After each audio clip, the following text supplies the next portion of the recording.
Now, a new analysis shows that the 6-ton iconic altar stone at the heart of Stonehenge originated from northeastern Scotland rather than southwest Wales. The circle of towering stones in the fields of Salisbury Plain has puzzled humanity for centuries. Stonehenge, with its colossal sarsen uprights capped by precisely balanced lintels and surrounded by the smaller bluestones, has stood as one of the greatest enigmas of the ancient world. Generations of scholars, archaeologists, and enthusiasts have debated its meaning, purpose, and origin. Was it a temple, an astronomical observatory, a burial site, or a place of healing? While theories have multiplied across time, recent discoveries by a team of scientists have finally provided answers that astonished even the most seasoned experts. What they found changes how we understand not only Stonehenge, but the people who built it and the entire prehistoric world they inhabited. Before we start, smash the like and subscribe buttons for more updates. The breakthrough came through an extraordinary combination of archaeology, geochemistry, and cutting-edge technology. For decades, the source of the giant sarsen stones was debated. They weigh up to 25 tons each and stand nearly 30 feet high, yet were somehow transported and arranged more than 4,000 years ago. By analyzing the chemical fingerprint of the rock itself, researchers traced their origin to West Woods, a site about 15 miles north of Stonehenge. At first glance, this discovery might appear to be just a logistical detail, but its implications run far deeper. It proved that Neolithic builders not only managed to move these massive stones across challenging terrain, but did so with extraordinary precision, choosing a uniform source for the majority of the monument. This suggests a level of planning and standardization previously unimaginable for a society without written language or advanced tools. Even more astonishing was the discovery about the smaller bluestones, which were long known to come from the Preseli Hills in Wales, some 150 miles away. Recent excavations revealed dismantled stone circles in Wales that matched the size and type of these bluestones exactly. This indicated that Stonehenge was not built entirely from scratch on Salisbury Plain, but that elements of earlier monuments were transported and re-erected. Essentially, Stonehenge may have been a transplanted ceremonial site, carrying with it not just the physical stones but the symbolic heart of a community. That revelation changed how scholars thought about Neolithic society. It was not just about local farmers shaping their landscape, but about vast networks of people moving, collaborating, and preserving traditions across enormous distances. One of the most shocking aspects of the new research is the level of astronomical alignment embedded in the construction. Using advanced scanning and computer modeling, scientists confirmed that the monument was designed with stunning accuracy to frame the movements of the sun. On the summer solstice, the first rays of dawn strike directly through the heart of the stones, while on the winter solstice, the sunset aligns with equal precision. These alignments had been noted before, but what is newly understood is how intentional and complex the arrangement was. This was not accidental or symbolic alone. It was a functional calendar that allowed its builders to mark the passage of seasons, crucial for agriculture and ritual life. The realization that a prehistoric community engineered such a precise instrument of timekeeping has forced historians to reconsider the intellectual capacity of people often dismissed as primitive. The chemical analysis of human remains buried near the site added another shocking dimension. Isotopic testing of teeth revealed that some of the people interred came from far-flung regions, including Wales and possibly beyond the British Isles. This indicated that Stonehenge was a place of pilgrimage, attracting individuals across wide distances, perhaps because of its ceremonial significance, healing associations, or the sheer awe it inspired. It was not simply a local temple, but an international hub of its time, a place where ideas, traditions, and people converged. Such evidence redefines the monument from being an isolated mystery to being the centerpiece of a prehistoric cultural network stretching across Europe. What stunned scientists most was the implication that the knowledge to design and execute such a structure must have been transmitted across generations with great care. Oral traditions and shared practices clearly preserved complex engineering principles, astronomical knowledge, and logistical skills. The people of this era did not leave written records. Yet their ability to create something so enduring testifies to a sophisticated social order. Leaders, planners, engineers, and laborers must have worked in unison, guided by shared vision and purpose. This raises profound questions about the political and spiritual systems that held such a society together. What inspired thousands of individuals to dedicate immense effort to raising stones in a windswept plain? The answer, scientists suggest, lies in the unifying power of belief. The monument's orientation to the solstices implies that its builders saw themselves as participants in a cosmic cycle. Life, death, agriculture, and community all revolved around the rhythms of the sun and seasons. By aligning stone and sky, they connected human experience with the eternal patterns of the heavens. The builders may have believed that they were anchoring their community in the order of the universe, ensuring fertility, prosperity, and harmony. The monument thus embodied not only technical genius, but profound spirituality. This was not just architecture, it was cosmology carved in stone. The shocking discoveries also ripple outward into our understanding of cultural exchange. Evidence from the stones and human remains shows that Neolithic Britain was not an isolated backwater. Instead, it was deeply connected to broader European traditions. The practice of moving megaliths, building circles, and aligning them with celestial events was widespread. From Brittany to the Mediterranean, Stonehenge, it now appears, was part of a continental tapestry of belief and innovation. This challenges the idea of prehistoric communities as isolated and stagnant. They were dynamic, mobile, and interconnected, sharing ideas across seas and mountains in ways historians are only beginning to map. From a purely scientific perspective, the solved mystery of Stonehenge reveals how modern technology can resurrect the intentions of ancient minds.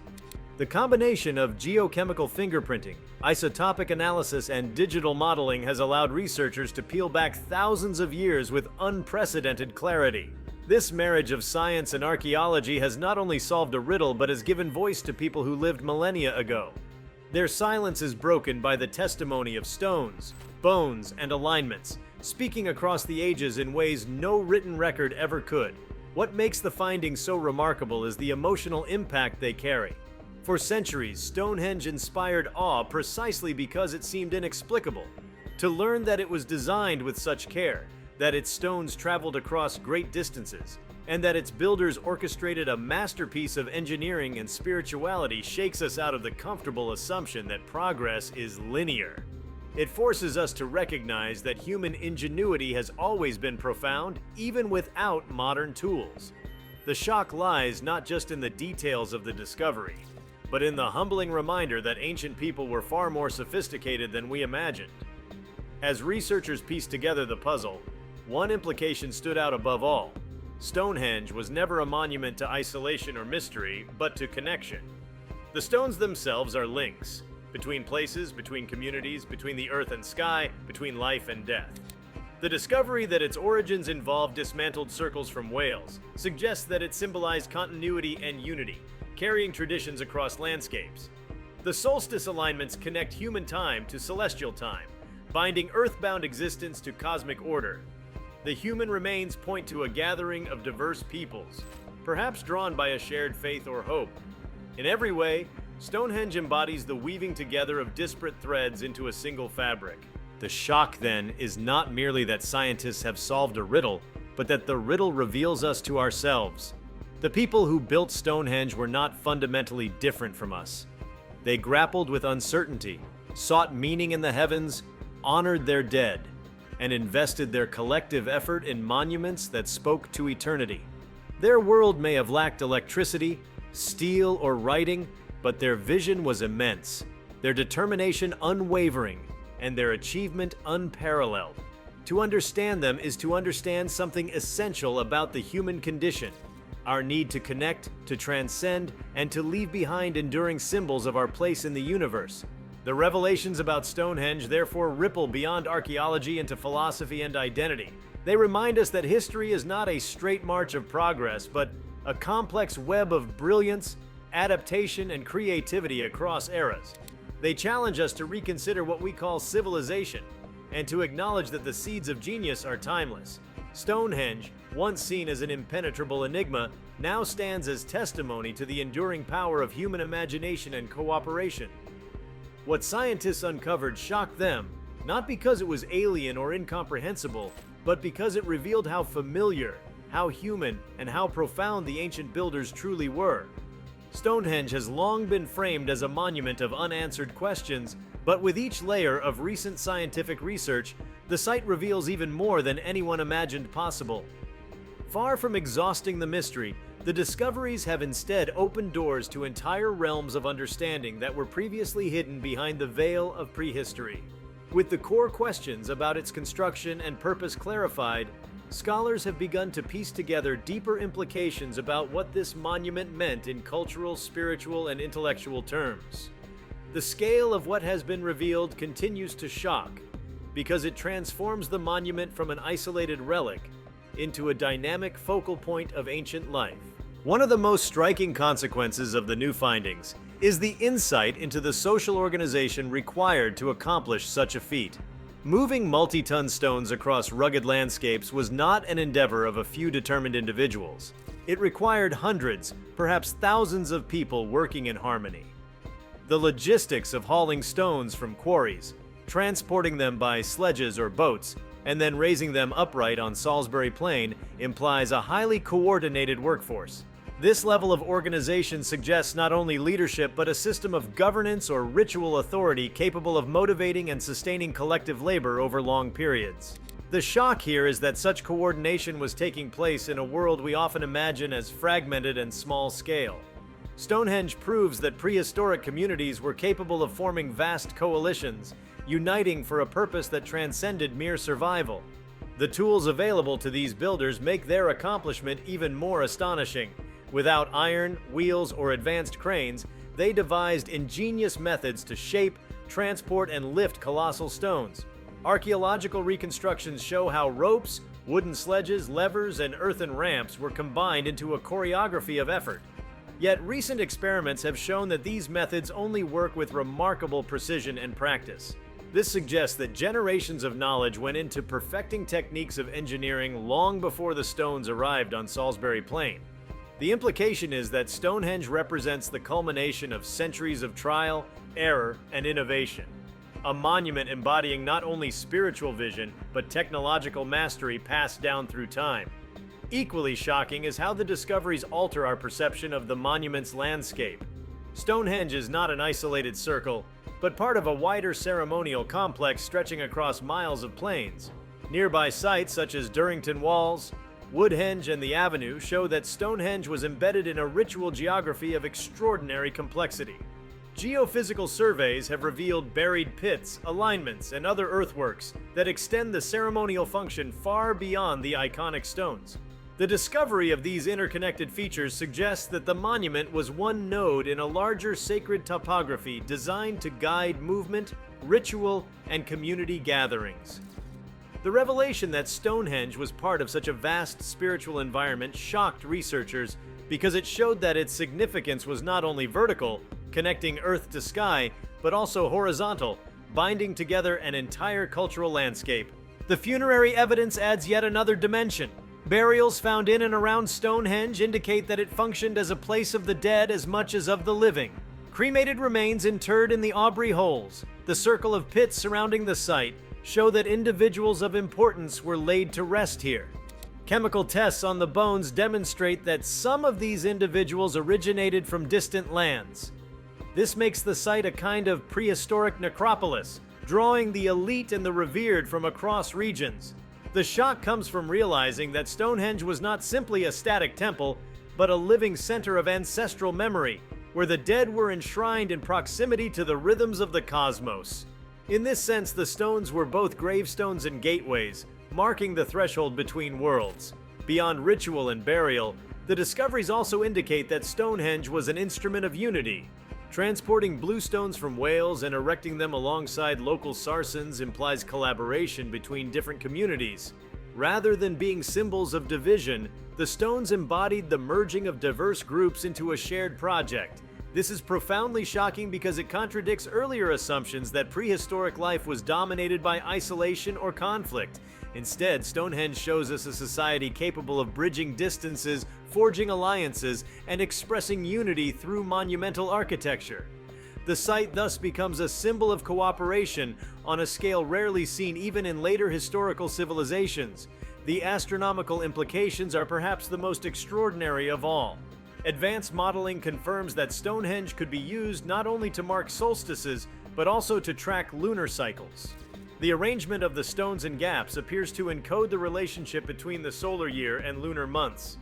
This would have allowed its builders to predict eclipses, regulate calendars, and organize agricultural schedules with remarkable accuracy. Such knowledge indicates a profound understanding of the heavens, achieved without telescopes or writing. It shocks modern observers to think that Neolithic communities held in their memory such sophisticated models of celestial mechanics, passed down orally and embodied in stone. The monument becomes a textbook in rock, a permanent record of knowledge too important to be entrusted solely to memory. Another layer of shock emerges when considering the symbolic portability of the stones. The blue stones transported from dismantled Welsh monuments show that Stonehenge was not only about the physical presence of rock, but about the transfer of meaning. By uprooting stones from one site and re-erecting them in another, ancient builders carried with them the sacredness and history of their past. This act transforms the monument into a palimpsest of identities, where old traditions were preserved even as new ones were created. Such portability of meaning highlights the emotional and spiritual weight the builders attached to stone, treating it not just as material but as living memory. The discoveries also speak to the role of Stonehenge in prehistoric medicine and healing. The alignment of the blue stones, known for their acoustic properties, and the concentration of burials linked to individuals with evidence of injury suggest that the site may have been regarded as a place of restoration. The stones themselves, transported across such distances, could have been believed to contain powers of rejuvenation. Whether or not the stones physically healed, the belief in their curative force would have made Stonehenge a destination for those seeking hope.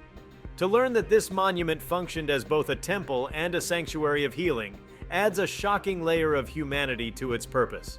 The scale of time involved is itself an astonishing revelation. Stonehenge was not built in a single generation but evolved over more than 1,000 years. Each phase saw adjustments, additions, and refinements, suggesting that the monument was not frozen but living, adapting to the needs of its people. This continuity implies that successive generations revered the vision of their ancestors enough to maintain and expand it. Such dedication across centuries shocks us because it requires a level of cultural stability and shared purpose rarely seen in human history. The builders lived and died, knowing that their efforts were part of a project they would never see completed, yet still they labored. The discoveries also challenge assumptions about literacy and record-keeping. Without writing, we imagine prehistoric peoples as limited in their ability to preserve knowledge, yet Stonehenge itself proves otherwise. Its very structure encodes information, astronomical, ritual, and social, that endures across millennia. The monument is a library in stone, readable not with words but with alignments, placements, and patterns. The shocking realization is that literacy need not be alphabetical. It can be architectural, cosmological, and symbolic. Stonehenge is evidence that humans devised ways to record and transmit knowledge long before ink ever touched parchment. Looking beyond Britain, Stonehenge reshapes our understanding of prehistoric Europe as a whole. The monument is now recognized as part of a broader tradition of megalithic building stretching across the continent. From Brittany to Iberia, from Scandinavia to Malta, communities were raising stones and aligning them with celestial events. The shocking implication is that Europe in the Neolithic era was bound together by a shared worldview. Ideas, practices, and perhaps even myths traveled vast distances, linking communities separated by mountains and seas. Stonehenge, then, is not an isolated marvel, but a star in a constellation of megalithic culture. Even more provocative are the acoustic studies of the site. When the circle of stones is reconstructed virtually, it becomes clear that the monument has unique sound qualities.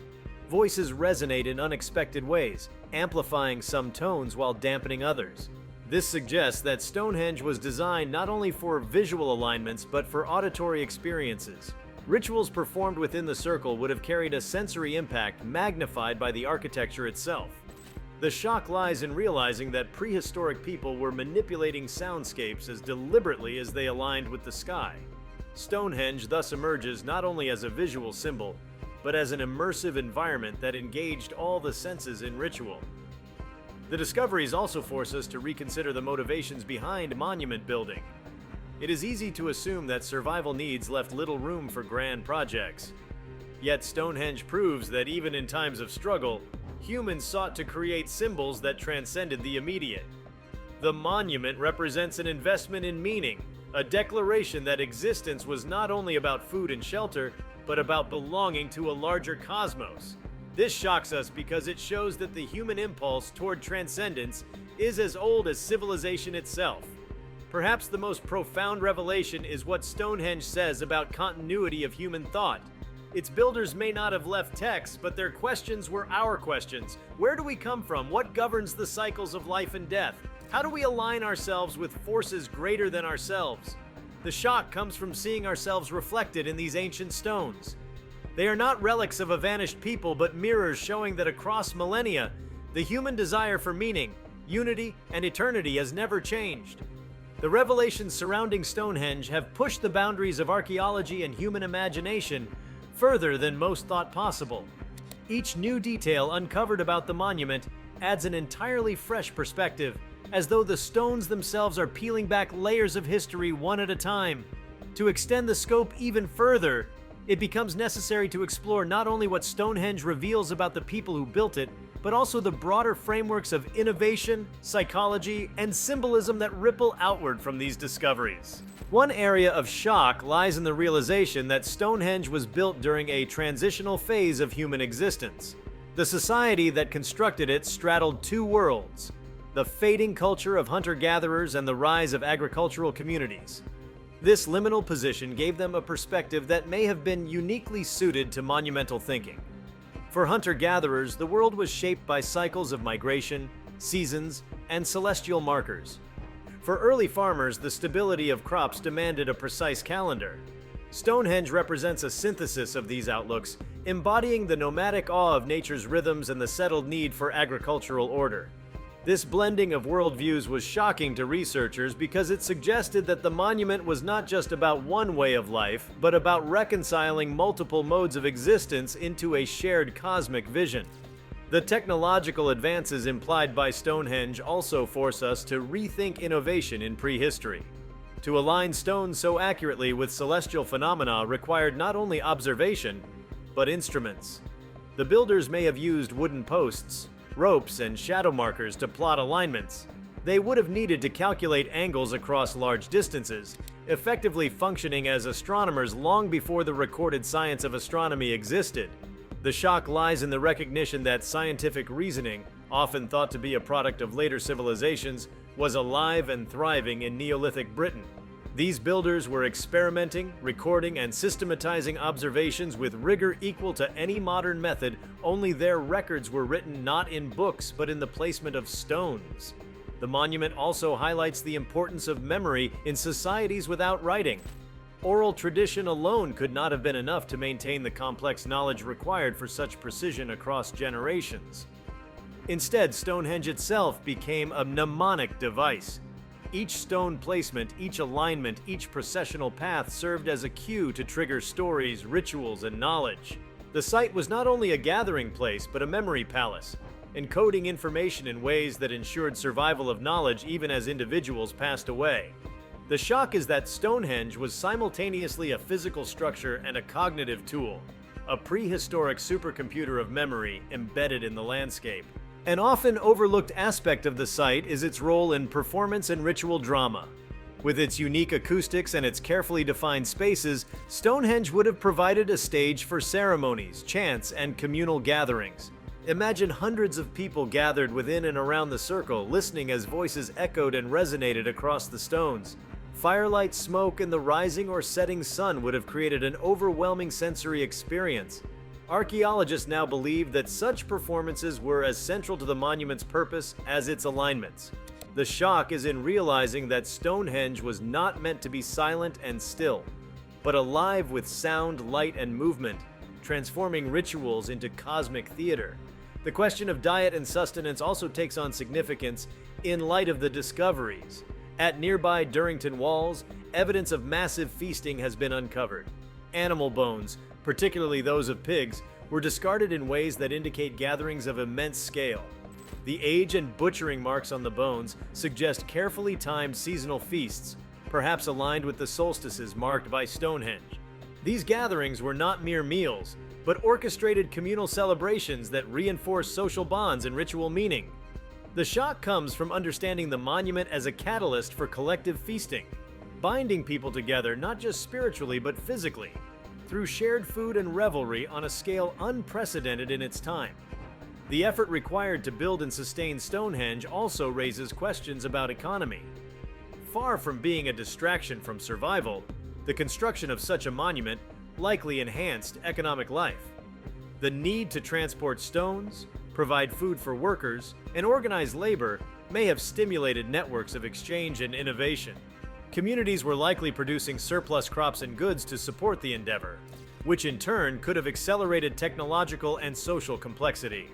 The shock here is that monuments like Stonehenge were not drains on resources but engines of development, sparking trade and collaboration in ways that pushed human societies toward greater complexity. Equally striking are the ecological implications of the monument's construction.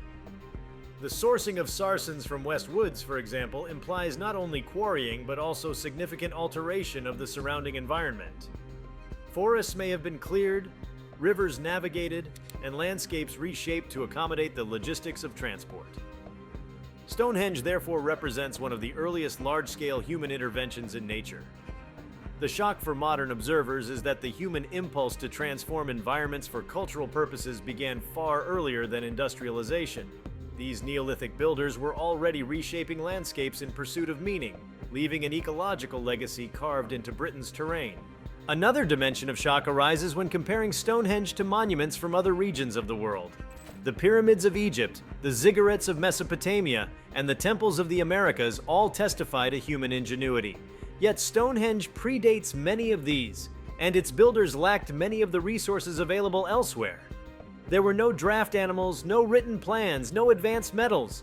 Despite this, they achieved a structure whose precision and durability rivals or surpasses later monuments. The comparison elevates Stonehenge from a local curiosity to a global wonder, a testament to the universality of human drive toward monumental expression. Stonehenge also serves as a powerful reminder of continuity between the living and the dead.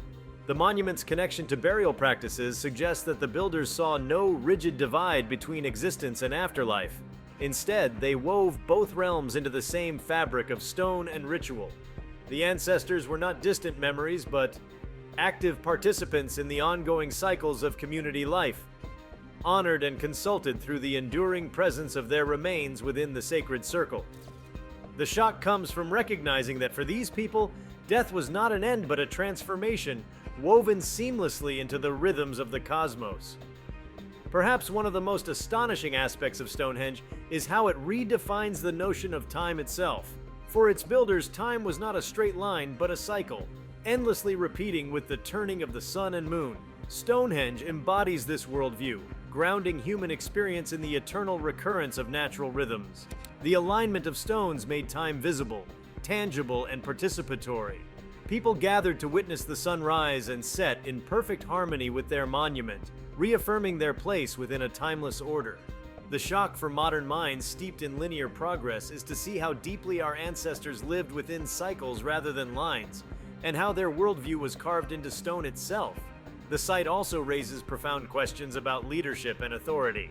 To inspire communities to devote such effort, leaders must have wielded immense influence. But unlike kings of later ages, these leaders may not have commanded through fear or force. Instead, their authority likely stemmed from charisma, ritual power, and the ability to unite disparate groups in shared vision. Stonehenge thus reflects not only technological achievement but social innovation and leadership, where persuasion and spirituality mobilized communities on an unprecedented scale. The shock is in realizing that soft power and shared belief, rather than sheer domination, may have been the foundation of the greatest prehistoric monument in Europe. The role of women in this society also deserves attention. While much is unknown, burial evidence across Neolithic Europe shows that women often held positions of ritual significance. Some archaeologists suggest that women may have played central roles in the ceremonies at Stonehenge, acting as priestesses, healers, or custodians of oral knowledge.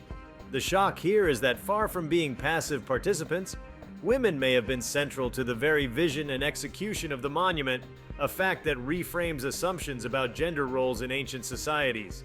Expanding even further, Stonehenge challenges the way we think about migration and identity. The isotopic evidence showing individuals from distant regions buried at the site suggests that mobility was a defining feature of prehistoric life. People were not bound by narrow territories but traveled, exchanged, and integrated across vast landscapes.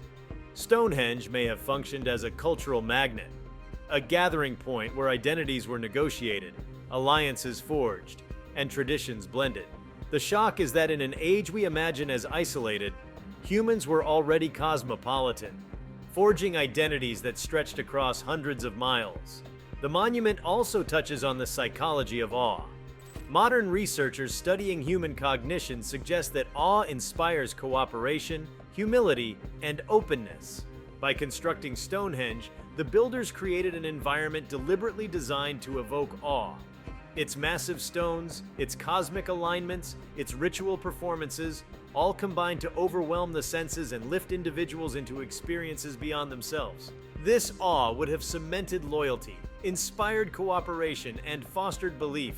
The shock is that Neolithic builders understood at a visceral level how to harness the psychology of awe long before psychology had a name.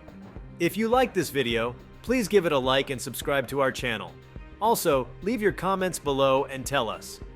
What are your thoughts on Stonehenge's mystery finally being solved by scientists? We want to hear from you. Thank you for watching, and see you next time.